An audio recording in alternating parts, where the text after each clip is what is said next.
வணக்கம், நான் Satishkumar. Microsoft Excel shortcut key series 7வது வீடியோக்கு உங்களை வரவேற்கிறேன். ஃபர்ஸ்ட் 6 வீடியோல என்னென்ன பார்த்தோம்னா, ஃபர்ஸ்ட் வீடியோல இன்ட்ரோடக்ஷன், எதுக்காக இந்த ஷார்ட்கட் கீஸ் யூஸ் பண்றோம்னு இன்ட்ரோடக்ஷன். செகண்ட் வீடியோல ஒர்க் புக்கான ஷார்ட்கட் கீஸ். தேர்ட் வீடியோல ஒர்க் ஷீட்டுக்கான ஷார்ட்கட் கீஸ். ஃபோர்த் வீடியோல ரிப்பன் சம்பந்தப்பட்ட ஷார்ட்கட் கீஸ். ஃபிஃப்த் வீடியோல நேவிகேட்டிங் ஒர்க் ஷீட்டை பத்திய ஷார்ட்கட் கீஸ். 6th வீடியோல பேசிக்ஸ் அண்ட் அட்வான்ஸ்டு செல் செலெக்ஷனோட ஷார்ட்கட் கீஸ். நீங்க இந்த 6 வீடியோவை வாட்ச் பண்ணலாம்னா அது லிங்க் டிஸ்கிரிப்ஷன்ல ஷேர் பண்றேன், நீங்க போய் பார்த்துக்கலாம். இப்போ இந்த 7வது வீடியோல என்ன பார்க்க போறோம்னா, navigate inside the selected text box, அதை பத்திய ஷார்ட்கட் கீஸ். இப்போ நான் இந்த ஃபைலை ஓபன் பண்ணி வச்சிருக்கேன். இந்த ஃபைலை டிஸ்கிரிப்ஷன்ல ஷேர் பண்றேன், நீங்க டவுன்லோட் பண்ணி இந்த ஃபைலை பார்த்துக்கலாம், ப்ராக்டிஸ் பண்ணி பார்த்துக்கலாம். ஓகே, இப்போ நேவிகேட் பிட்வீன் த செலக்டட் பிளாக்ஸ்னா என்ன, டெக்ஸ்ட் பிளாக்ஸ். இப்போ ஏற்கனவே ஒரு ஏரியாவை நான் செலக்ட் பண்ணி வச்சிருக்கேன்னு வச்சுக்கோங்க. இந்த டேபிளை செலக்ட் பண்ணோம், டேபிள் முழுக்க செலக்ட் பண்றதுக்கு லாஸ்ட் வீடியோல ஒரு டேபிள் எப்படி செலக்ட் பண்றது, காலம்ஸ் எப்படி செலக்ட் பண்றது, ரோஸ் எப்படி செலக்ட் பண்றதுன்னு பார்த்துருப்போம். நீங்க அந்த வீடியோ வாட்ச் பண்ணா அது எல்லா டீடைல்ஸும் இருக்கு. இப்போ நான் இந்த டேபிளை செலக்ட் பண்ணேன். இந்த டேபிளை செலக்ட் பண்ணிட்டு இப்போ என்னுடைய கர்சர் எங்க இருக்குன்னா, அந்த டேபிள் முழுக்க செலக்ட் பண்ணிட்டேன். அதுக்கு shortcut key Ctrl+Shift+8 asterisk Ctrl+A. Last வீடியோல இதை பத்தி எல்லா ஷார்ட்கட் கீஸும் இருக்கு. இப்போ என் கர்சர் எங்க இருக்குன்னு பார்த்தா A1 செல்ல இருக்கு. நான் இப்போ அடுத்த செல் செலக்ஷனை அப்படியே வச்சுக்கிட்டேன், செலக்ஷனை அப்படியே எடுத்துக்கிட்டே நான் அடுத்த செல்லுக்கு மூவ் பண்ணோம். ரைட் ஹேண்ட் சைட்ல மூவ் பண்ணா நீங்க டேப் கீ பிரஸ் பண்ணலாம். திரும்ப லெஃப்ட் ஹேண்ட் சைட்ல மூவ் பண்ணா ஷிஃப்ட் டேப். செலக்ஷனை ரிமூவ் பண்ணாம அந்த செலக்ஷனுக்குள்ளே இருந்துட்டு ஷிஃப்ட் டேப். இதுவே கீழே டவுன்வர்ட்ஸா மூவ் பண்ணா நீங்க என்டர் கீயை பிரஸ் பண்ணலாம். என்டர் பாருங்க, டவுன்வர்ட்ஸ் மூவ் ஆகுது. இதுவே ஷிஃப்ட் என்டர் பிரஸ் பண்ணீங்கன்னா அப்வர்ட்ஸ்ல மூவ் ஆகும். ரைட்டா? சோ நீங்க என்டர் கீயை பிரஸ் பண்ணா டவுன்வர்ட்ஸ், டேப் கீயை பிரஸ் பண்ணா ரைட். அதே ரிவர்ஸ்ல வரணும்னா ஷிஃப்ட். இப்போ என் கர்சர் எங்க இருக்குன்னு பாத்தீங்கன்னா A6 ஒரு செல்ல இருக்கு. இப்போ அந்த செல்லை நான் செலக்ட் பண்ணேன். செலக்ஷன் போயிட்டு திரும்ப கரெக்டா அந்த செல்லுக்குள்ள என் கர்சர் வரணும். செலக்ஷனை ரிமூவ் பண்ணிட்டு அந்த கர்சருக்குள்ள செல்லை கொண்டு வரணும். ஸோ அதுக்கு என்ன பண்ணணும், ஷிஃப்ட் பேக் ஸ்பேஸ். உங்க கர்சர் எங்க இருக்கோ அந்த இடத்துக்கு வந்து செலக்ஷன் எந்த இடத்துல இருக்கோ அந்த இடத்துல கர்சர் மட்டும் அதை மட்டும் செலக்ட் ஆகும். என்டையர் ஷீட்டை ரிமூவ் பண்ணும், என்டையர் டேபிளை ரிமூவ் பண்ணிட்டு நம்ம செலக்ட் பண்ண ஏரியாவுக்கு மட்டும் வந்துடும். ஓகே, ஸோ இப்போ நான் இந்த காலமை செலக்ட் பண்றேன்னு வச்சுக்கோங்க. இந்த காலமை நான் செலக்ட் பண்ண காலமோ இல்லை அந்த என்டையர் இதுவே நான் செலக்ட் பண்ண உடனே இப்போ என்னுடைய ஃபர்ஸ்ட் செல் என் கர்சர் எங்க இருக்கோ அங்கே நான் போய் பார்க்குறேன். ஃபர்ஸ்ட் செல்லோடைய கர்சர் இருக்கும். இப்போ இந்த டேபிள் முழுக்க இருக்கு. முதல் செல் என்னோட ஆக்டிவ் செல் எது இருக்கோ அங்க இடத்துல கர்சர் கொண்டு போய் வைக்கணும்.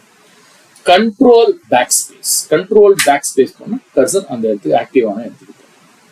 Okay, so control back space. Shift back space என்ன ஆகும், எந்த செல்ல அந்த செல்லை மட்டும் செலக்ட் ஆகும். இது ஃபர்ஸ்ட் இடத்துக்கு போயிடும். இது ஓகே. திரும்ப நான் லாஸ்ட் இடத்துக்கு போகணும், இல்லை ஃபர்ஸ்ட் ரோ லாஸ்ட் ரோ அந்த மாதிரி செலக்ட் பண்ணோம்னா நான் டேபிளை செலக்ட் பண்ணிக்கிறேன். டேபிளை செலக்ட் பண்ணி இப்போ கர்சர் எங்க இருக்குன்னா A1 இருக்கு. இதோடைய ரைட் ஹேண்ட் சைடு எண்ட்லயோ, பாட்டம் சைடு எண்ட்லயோ, லெஃப்ட் ஹேண்ட் சைடு எண்ட்லயோ அந்த எண்ட் ஏரியாஸை மட்டும் நான் செலக்ட் பண்ணணும்னு நினைக்கிறேன். So control dot. இப்போ என்ன ஆயிடுச்சு பாருங்க, இந்த ஃபர்ஸ்ட் எண்ட்ல இருந்து இந்த டேபிளுடைய last end right hand side எண்டுக்கு வந்துச்சு. திரும்ப அதே கண்ட்ரோல் டாட்டை பிரஸ் பண்றேன், பாட்டம் எண்ட். அதே கண்ட்ரோல் டாட்டை லெஃப்ட் ஹேண்ட் சைடு எண்ட். அதே கண்ட்ரோல் டாட்டை டாப் எண்ட். ஸோ உங்க டேபிள்ல நீங்க ஒவ்வொரு இடத்துலயும் ஃபர்ஸ்ட் ரோ, லாஸ்ட் ரோ, ஹெட்டிங்கை பார்க்கணும், திரும்ப கீழே போய் பார்க்கணும், ரைட் ஹேண்ட் சைட்ல எது வரைக்கும் செலக்ட் ஆயிருக்குன்றத பார்க்கணும். ஏன்னா சின்ன டேபிளா இருந்தா பாத்துக்கலாம், பெரிய டேபிளா இருந்தா இப்போ 30-40 காலம் இருக்குன்னா எந்த காலம் வரைக்கும் என் டேபிள் எண்ட் ஆகுது அப்படின்னு பார்ப்பாங்கன்னா கண்ட்ரோல் டாட் போனா எங்க எண்ட் ஆகுது, இந்த மாதிரி கீழே எண்ட் ஆகுது, கண்ட்ரோல் டவுன் அதே டாட், கண்ட்ரோல் டாட். ஸோ இந்த கண்ட்ரோல் டாட்டை மல்டிபிள் டைம் செலக்ட் பண்ணா எங்க எண்ட் ஆகுதுன்னு பார்க்கலாம். ஓகே, ஸோ இப்போ டேபிள் முழுக்க செலக்ட் பண்றது ஓகே. பட் இந்த டேபிள்ல எனக்கு ஒரு எக்ஸாம்பிளுக்கு இப்போ A1 செல்ல இருந்து ஒரு G20, G30 அந்த மாதிரி செல்ல செலக்ட் பண்ணணும். இதை கிளிக் பண்ணி டிராக் பண்றது, மவுஸை விட்டுட்டு, இல்ல லாஸ்ட் வீடியோல கூட பார்த்துருப்போம், ஷிஃப்ட் டவுன் ஆரோ பிரஸ் பண்ணி செலக்ட் பண்றதுக்கு பதிலா உங்க கீபோர்ட்ல ஃபங்க்ஷனல் கீ இருக்குங்களா, F8ன்ற கீயை பிரஸ் பண்ணுங்க. ஸோ இந்த F8ன்ற ஃபங்க்ஷன் கீயை பிரஸ் பண்ண உடனே நீங்க உங்க ஸ்டேட்டஸ் பார்ல பாத்தீங்கன்னா பாட்டம்ல எக்ஸ்டெண்ட் செலக்ஷன் அப்படின்னு ஒரு மெசேஜ் வரும். கரெக்டா? எக்ஸ்டெண்ட் செலக்ஷன் அர்த்தம் உங்க செலக்ஷன் நீங்க எக்ஸ்டெண்ட் பண்ணிக்கலாம். ஸோ ஒண்ணுமே இல்லை, ஃபர்ஸ்ட் செல்ல கர்சர் வச்சுட்டு F8 பிரஸ் பண்றேன். இப்போ எங்க போய் எக்ஸ்டெண்ட் பண்ண, எதுல போய் ஸ்டாப் பண்ண செக்ஷன் அங்க போய் கிளிக் அடிங்க. That's all. ஸோ கண்டினியூஸா ஒரு டேபிள் சார் கிளிக் பண்ணி டிராக் பண்றதுக்கு பதிலாக கிளிக் பண்ணி எங்க எண்ட் ஆகணுமோ அங்க போய் ஒரு கிளிக் அடி. F8 பிரஸ் பண்ணிட்டு அங்க போய் ஒரு கிளிக் அடிச்சுன்னா அது வரைக்கும் செலக்ட் ஆகும். எது வரைக்கும் நீங்க நினைக்கிறீங்களோ அது வரைக்கும் டேபிள் செலக்ட் ஆகும். இந்த எக்ஸ்டெண்ட் செலக்ஷனை எப்படி சுவிட்ச் ஆஃப் பண்றது, எஸ்கேப் கீயை பிரஸ் பண்ணா சுவிட்ச் ஆஃப் ஆயிடும். இல்ல உங்க கீபோர்ட்ல அதே F8 ஃபங்க்ஷன் F8 திரும்ப பிரஸ் பண்ணாலும் சுவிட்ச் ஆஃப் ஆயிடும். இல்ல மவுஸ்ல நீங்க ஸ்க்ரால் டவுன் பண்ணீங்கனாலும் சுவிட்ச் ஆஃப் ஆயிடும். ஓகே, உங்களுக்கு எது ஈஸியா இருக்கோ அது பண்ணிக்கலாம். நான் எஸ்கேப் பண்றேன், அது சுவிட்ச் ஆஃப் ஆயிடுச்சு. ஸோ இந்த மாதிரி நீங்க உங்களுடைய எக்ஸ்டெண்ட் பண்ணிக்கலாம். இது கண்டினியூஸ் ரேஞ்சை எக்ஸ்டெண்ட் பண்ணணும். A1ல இருந்து ஒரு பர்டிகுலர் செல்ல எக்ஸ்டெண்ட் பண்றது இது ஓகே. நான் இப்போ அடுத்த ஷீட்டுக்கு போறேன்னு வச்சுக்கோங்க. எனக்கு நான் கண்டினியூஸ் செல்ஸை செலக்ட் பண்ணேன். ஃபார் எக்ஸாம்பிள் இந்த டேபிள் எடுத்துப்போம். இந்த வேரியன்ஸ்ன்ற காலத்து மட்டும் இந்த பர்சன்டேஜ் ஃபார்மேட்டா இல்ல, இது எல்லாத்தையும் நான் பர்சன்டேஜ் ஃபார்மேட்டா மாத்தணும். Variance Q1, Q2, Q3, Q4 ஒவ்வொன்றுக்கும் தனித்தனியாவே பர்சன்டேஜ் பண்றதுக்கு பதிலா இந்த மல்டிபிள் காலம்ஸை நான் செலக்ட் பண்ண நினைக்கிறேன். மல்டிபிள் காலம்ஸை செலக்ட் பண்ணேன்.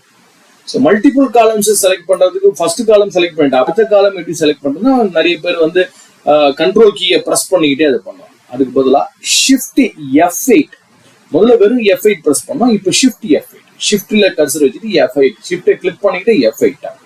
ஸோ இப்போ பாட்டம்ல பாத்தீங்கன்னா ஸ்டேட்டஸ் பார்ல ஆட் அண்ட் ரிமூவ் செலெக்ஷன் அப்படின்னு ஒரு message, add and remove selection. So இப்போ ஃபர்ஸ்ட் ரேஞ்சை செலக்ட் பண்ணிட்டோம். இப்போ ஒண்ணுமே இல்லை, நான் கண்ட்ரோல் கீலாம் ஹோல்டு பண்ணல, அப்படியே ரெண்டாவது ரேஞ்சை வந்து செலக்ட் பண்றேன். பாருங்க, ரெண்டாவது ரேஞ்ச் செலக்ட் ஆயிடுச்சு. அப்படியே இங்க வந்து மூணாவது ரேஞ்சை செலக்ட் பண்றேன், மூணாவது ரேஞ்ச் செலக்ட் ஆயிடுச்சு. அப்படியே நாலாவது ரேஞ்சை செலக்ட் பண்றேன், நாலாவது ரேஞ்ச் செலக்ட் ஆயிடுச்சு. ஸோ இப்போ இந்த ஏரியாவுக்கு மட்டும் நான் ஃபார்மேட்டிங் மாற்றணும், கலர் மாற்றணும், இல்லை வந்து பர்சன்டேஜ் மாற்றணும். பர்சன்டேஜுக்கான ஷார்ட்கட் கீஸ்லாம் நம்ம வர எக்ஸசைஸ்ல அடுத்த வீடியோஸ்லாம் நம்ம பார்க்க போறோம். இப்போ நம்ம இந்த பர்சன்டேஜா மாற்ற போறோம். ஹோம் டேப்ல போய் பர்சன்டேஜ்னு கிளிக் பண்றேன். பாருங்க, எல்லாமே நான் செலக்ட் பண்ண ஏரியாஸ் இருக்குது எல்லாமே பர்சன்டேஜா கன்வெர்ட் ஆயிடுச்சு. ஸோ எல்லாமே பர்சன்டேஜா மாறிடுச்சு. ஸோ இது மாதிரி மல்டிபிள் செல்ஸை செலக்ட் பண்ணி அந்த மல்டிபிள் செல்ஸை ஃபார்மேட் பண்றது ஷிஃப்ட் F8 யூஸ் பண்ணிக்கலாம். ஸோ இந்த மல்டிபிள் செல்ஸை செலக்ட் பண்ணிட்டோம். இப்போ என் கர்சர் எங்க இருக்குன்னு பாத்தீங்கன்னா லாஸ்ட் செலெக்ஷன்ல இருக்கக்கூடிய ஃபர்ஸ்ட் செல்ல தான் கர்சர் இருக்கு. இதுவே நான் ரைட் ஹேண்ட் சைட்ல லெஃப்ட் ஹேண்ட் சைடுக்கு மூவ் பண்ணணும். இந்த வேரியன்ஸ் இருந்து இந்த வேரியன்ஸ்க்கு மூவ் பண்ணணும். செலெக்ஷனை ரிமூவ் பண்ணாமலே மூவ் பண்ணணும். கண்ட்ரோல் ஆல்ட் லெஃப்ட் ஆரோ, பாருங்க அந்த செலெக்ஷன் இந்த செலெக்ஷனுக்கு கர்சர் வந்துச்சு. கண்ட்ரோல் ஆல்ட் ஆக்டிவ் செல்ல மல்டிபிள் ரேஞ்ச் செலக்ட் பண்ணும்போது ஆக்டிவ் செல்ல cursor. Control alt left arrow, control alt left arrow செலெக்ஷன்ல இருந்துகிட்டே மல்டிபிள் செலெக்ஷன்ல இருந்துகிட்டே. இதே மாதிரி control alt right arrow, control alt right arrow, control alt right arrow. So இந்த வீடியோவில் நம்ம என்ன பார்த்தோம், ஒரு செலெக்ஷன் ரேஞ்சில் இருந்துகிட்டே எப்படி நேவிகேட் பண்றது அப்படின்னு தான் பார்த்தோம். அடுத்த வீடியோல எடிட் கம்ப்ளீட் செல் சம்பந்தப்பட்ட ஷார்ட்கட் கீஸ் எல்லாம் பார்ப்போம். Edit complete cells. இந்த வீடியோ வாட்ச் பண்ணதுக்கு நன்றி. அடுத்த வீடியோவை சந்திப்போம். வணக்கம்.